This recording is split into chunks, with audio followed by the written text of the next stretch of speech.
Hey guys, welcome to the second episode of the Vancouver trip. Do check out the first episode, link is right above. After checking out some amazing countryside and some part of Vancouver downtown, this day I had kept only for one place, which is Stanley Park. Yes, it is said to be a park, but it's absolutely gigantic. And the beauty is absolutely unmatched. The first destination was Lions Great Bridge, which basically connects Stanley Park with the North Vancouver.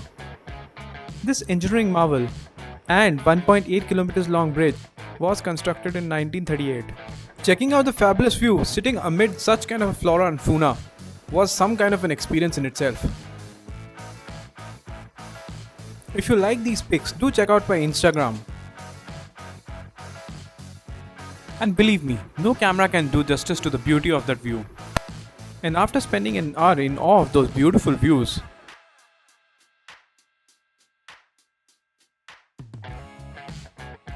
I decided to take a bike ride. Yes, there's a bike track circumferencing the entire Stanley Park. Ocean on one side and Forest Park on the other. Boy, that is some view. And on the bike, we reached the third beach, about 2 or 2.5 kilometers away from the Lions Bridge, and a place where sea has two shades. And after enjoying my time looking at some local kids make some sea castle, what amazed me the most is this green split. I have never seen a green split in my life. I literally slipped on those slippery surfaces. But it was absolutely worth clicking those pictures.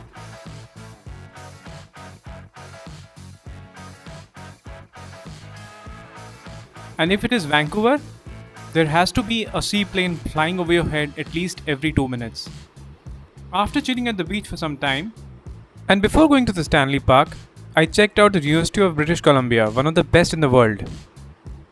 Next destination, and also one of my favorite, right next to the Lions Bridge, the Stanley Park. This magnificent green oasis, right in the middle of urban Vancouver landscape, is a 400-hectare rainforest.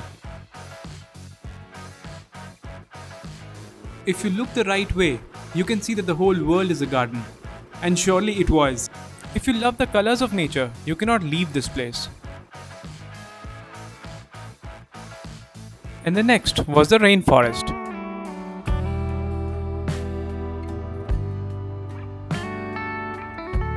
And when in Canada, you just can't miss the maple trees. And you can see them everywhere, from the national flag to the souvenirs, to the parks, to the countryside. You name it, and it's there. And why not? They're so beautiful. Not just maple. If you're a green lover, it has many other species of plants which will just surprise you. Some of them such as Douglas fir, western red cedar, Sitka spruce and many more. It also has more than 200 species of birds. And if you're lucky, you might even walk across a hopping rabbit. Now just imagine the sound of silence. Those chirping birds. That sound of silence being broken by the sound of that flowing water. And you can even sit there for long duration of times and read as many books as you want. I spent more than half a day at Stanley Park, and I can do that even today. Vancouver is definitely one of the best places I have visited, one of the most beautiful for sure. I enjoyed my stay in Vancouver and would like to visit anytime soon. Hope you enjoyed watching the video too. Thank you so much for watching.